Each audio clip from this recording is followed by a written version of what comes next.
what if we had options? What if we, as a country, have options out of the situation that we are in with the ANC?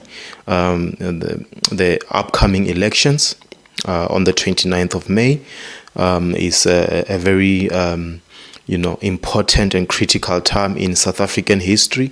This is after 30 years of failures from the ANC, the looting of funds, the state capture, and many other catastrophic things that we have experienced under the ANC government. So my question today is, what if we had an option? What if we find a way out? So I want to explore the possibility of having the DA as a party and a new organization that is going to lead South Africa, that is going to be our way out. So they have their manifesto, they have a few things that they have focused on or they are focusing on. So I want us to explore that today and look at the possibility of having a different government or a government other than the current government. So my exploration today is going to look at the possibility of having DA as a party that is going to be leading the country, or any other party with different ideas, because we have been going through a lot of circling around in the same place, doing the same thing over and over again. A lot of areas have been dealing with load shedding or water shedding, or other places they don't have water at all. So they're still fetching water from the rivers far away from their households. So I want us to explore, a different party that could be a solution to the problems that we are dealing with. So the most basic example or most basic problem that I can try and explore is the problem of water and electricity. It's very difficult to live without those two, and I want to explore what the other parties are promising with regards to water and electricity.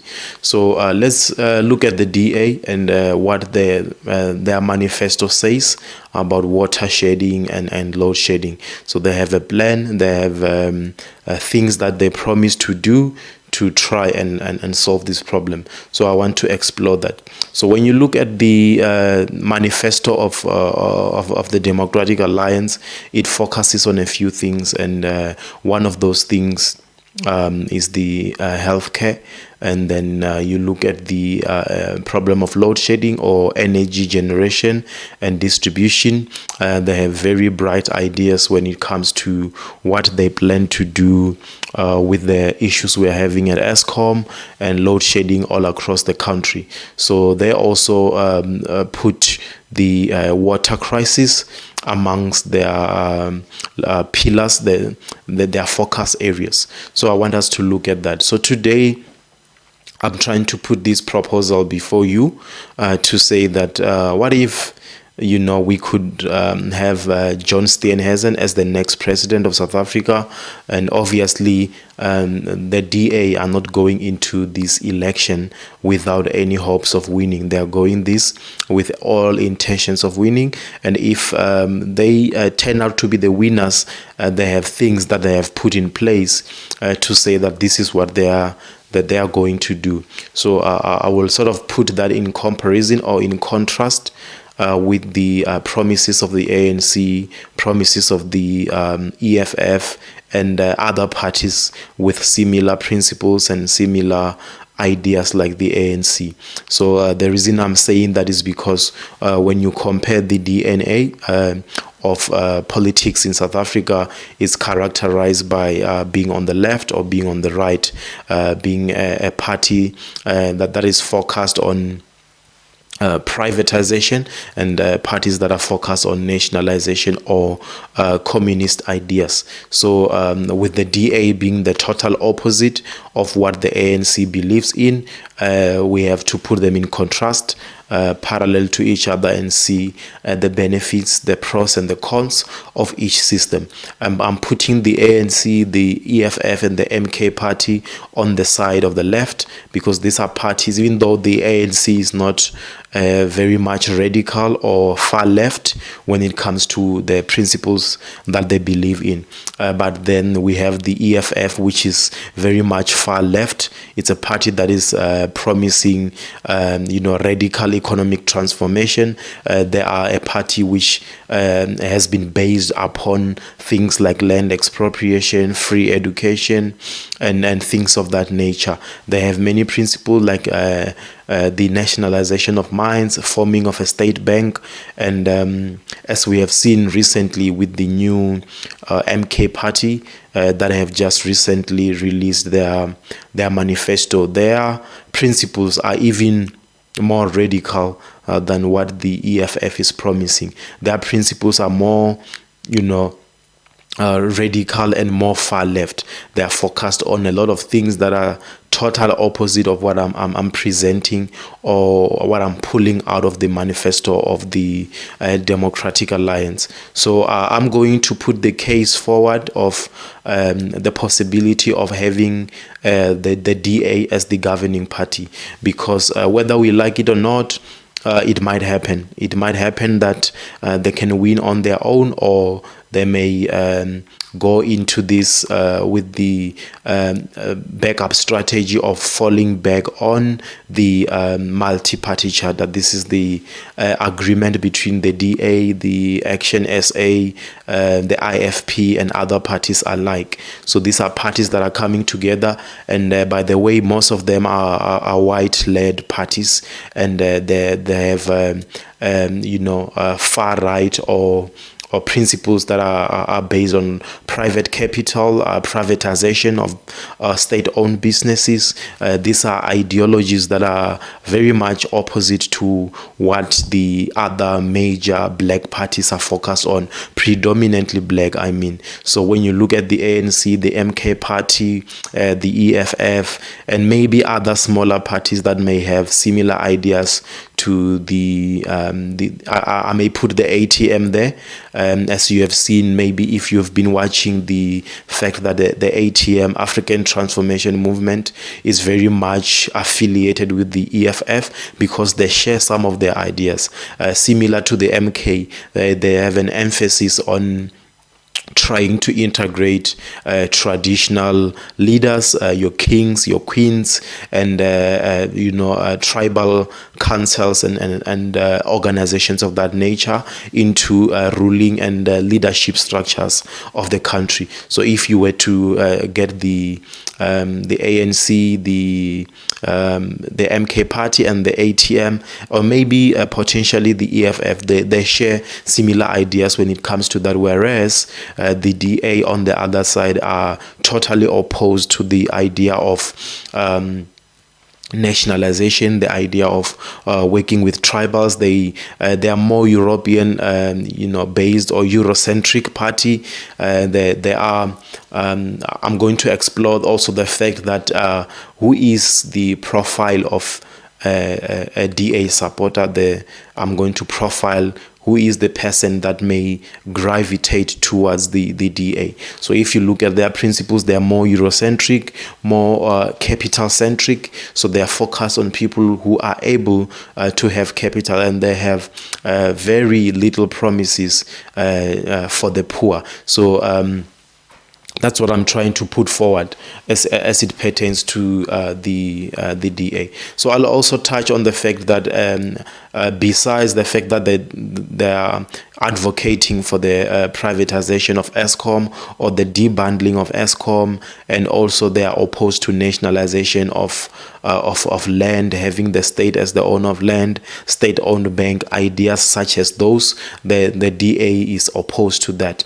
And then if you look at another issue that we have, or a problem that society is facing in South Africa, then we can touch the point of healthcare. So if you look at the healthcare matter in South Africa, in 2024, there's a new bill called the NHI bill that has been passed into law. And when you read the manifesto of the DA, if there are a potential leading party that is going to rule, they are totally opposed to the NHI. So if you have something of that nature that has been put together by the the ANC or the current government has been worked on, and it's still a work in progress. There is an underlying principle of the fact that healthcare must be equal for all. There shouldn't be people who get better healthcare because they have money and others get mediocre or poor quality healthcare. So when you look at that, principles of that bill, the National Health Insurance Bill, and you look at what it is trying to achieve, that's all that the community and the society of South Africa is asking for, just an improved way of dealing with healthcare. So if the Democratic Alliance was going to be the party that is ruling after the 29th of May, this is what it would look like. They are totally opposed to having the NHI bill implemented. They have a different alternative, and their alternative is something called a district management model. So what this means is that instead of having a national health insurance, they are proposing continuing or implementing a model called the district management model. What this means is that healthcare in its most primary or its most basic form should be handled in a district structure. So what this means is that if we are in, for example, I'll give the example with the Waterberg district in Limpopo. So if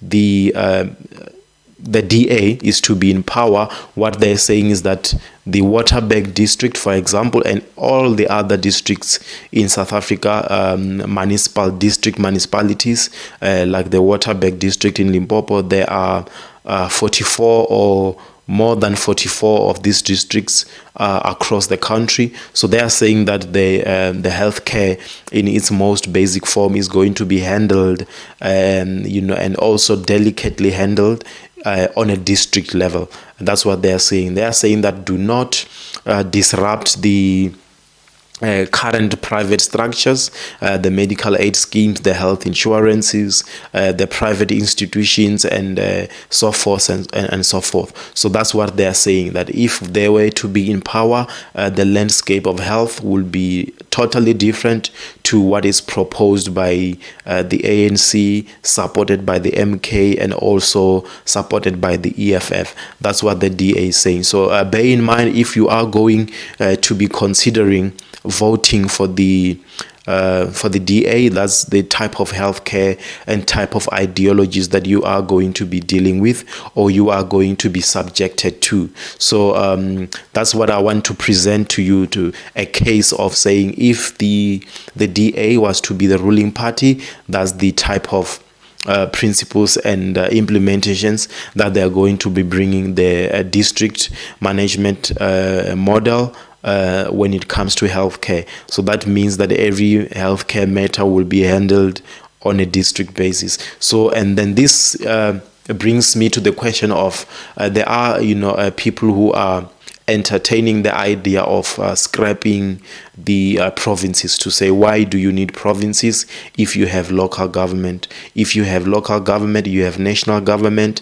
National treasury budgets are released on a national level, and then the local municipalities and district municipalities are the ones who execute these budgets and these strategies and programs of the state. Why do you need provinces? So I'm saying also, if we were to follow the ideas of the DA, they are proposing that they should implement a district management model. So that model could be used for all other things. Maybe you could implement it with the police. You could have, for example, you have the JMPD in Johannesburg. You have the EPMD, the Ekurhuleni Police, Metro EMPD, Metro Police Department. You have the TMPD, Tshwane Metro Police. So you could handle matters of crime using the same model, to say that do not disrupt private sector, do not disrupt the private security. If you are dealing with crime, let the private security and the institutions like SAIRA who are governing the private security space continue to do business as usual, and then you have a model of managing the public matters and the general public using a district management model or local government model. So that's what they are proposing. So if I have to give my 2 cents in terms of the ideas of the DA when it comes to that model, I think that they know that their constituency, which is largely white people, benefits, and largely rich black people, they benefit from the fact that you should continue to let the private sector continue as it is, and then invest some funds and resources into the public sector via the district management model, and let the government, in this case which would be a DA government, handle those things, and then you will have the good things that come with that is the fact that maybe based on their track record, the DA are a party that performs. They are a party that prides itself with the achievements that they've had in the Western Cape. So when you look at things of that nature, maybe they can pull it off. They can exercise more management and more leadership, as opposed to what we are seeing currently with the lack of medicine, the lack of infrastructure, high crime rates, things of that nature when you are dealing with the ANC government. So the potential of having a DA government would bring about change, would bring about something different, ideas that are different. So that is the potential that we are seeing when it comes to the fact that the DA presents these ideas to the people of South Africa. So if you are out there and you are a person who is entertaining the idea of voting for the DA, those are some of the principles that you should look at. And of course, there are people who are opposed to having the DA do anything with government. They don't want to have any association with a newly elected DA or a white president. Basically, obviously, because of where we come from as a country, there are people who are not willing to entertain that idea of having a country where we, within the 50 years from democracy and 50 years from our freedom, we are going back to having a white president. That is maybe a reminder of where we come from. Fear of going through that reminder and living in circumstances that remind us of where we come from. Some of us have been born after Mandela came out of prison, so most of the traumas that our parents and our grandparents experienced from the apartheid government, those are things that we don't know anything about.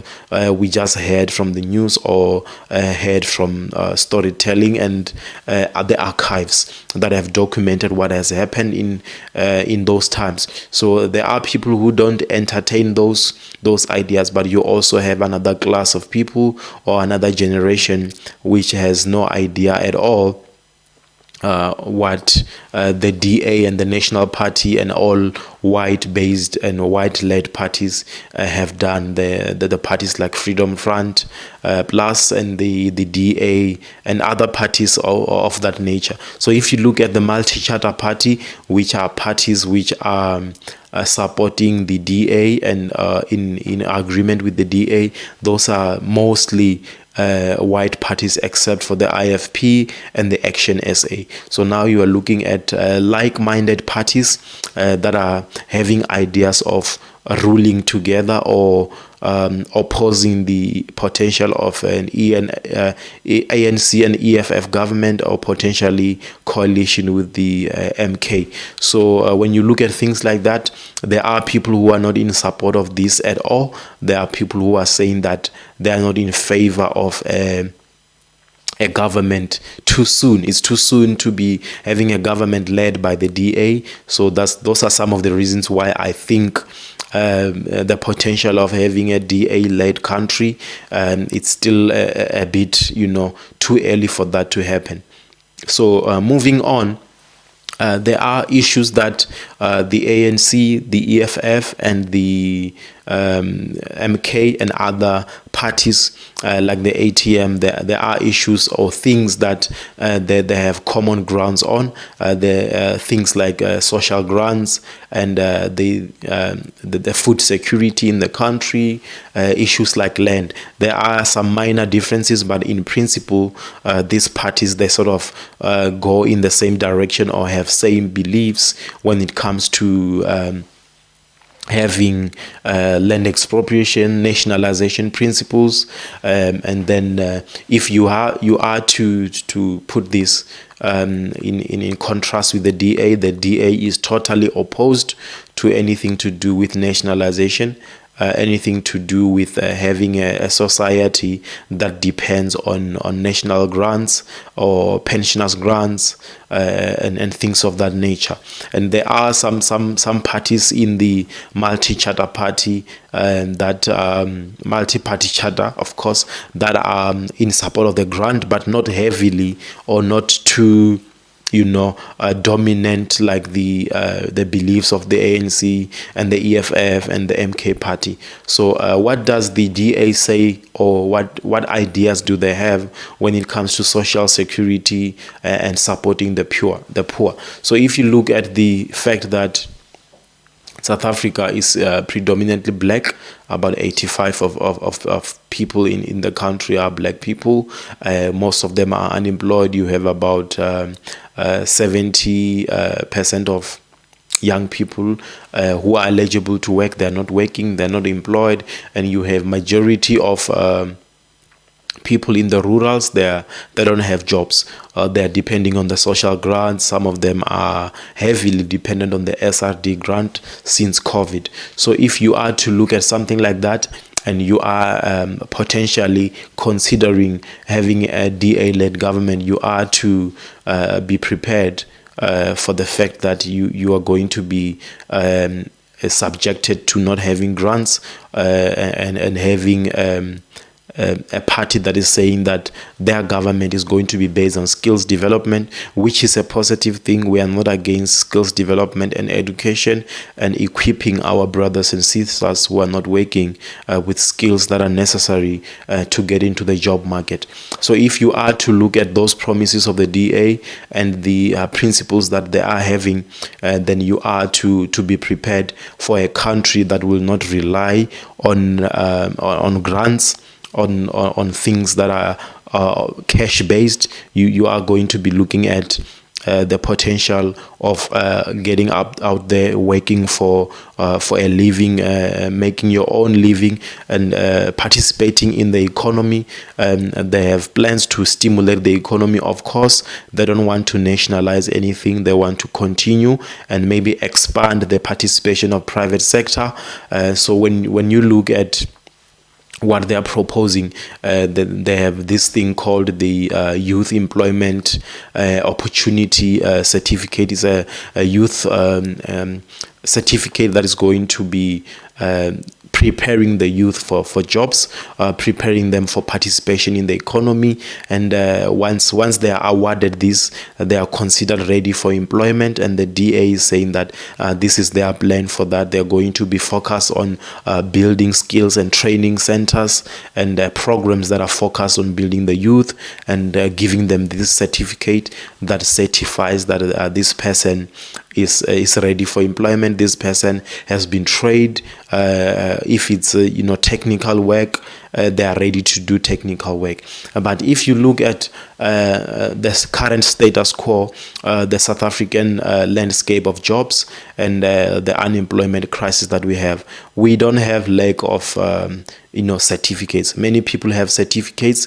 Many people have gone to school. Some have PhDs. Some have masters qualifications.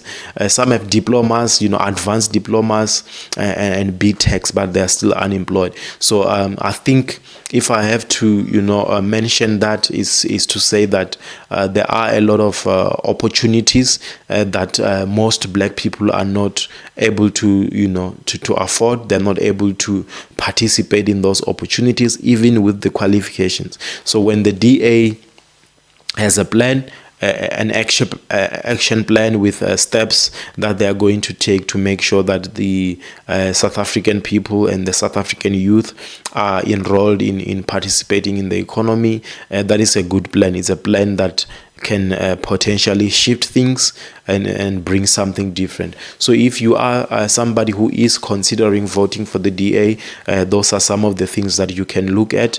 The fact that it's a government that if they become winners or via outright majority or via the coalition or the multi-party charter, they are a government that has some pretty interesting ideas, and then that's what you should consider when you go to vote.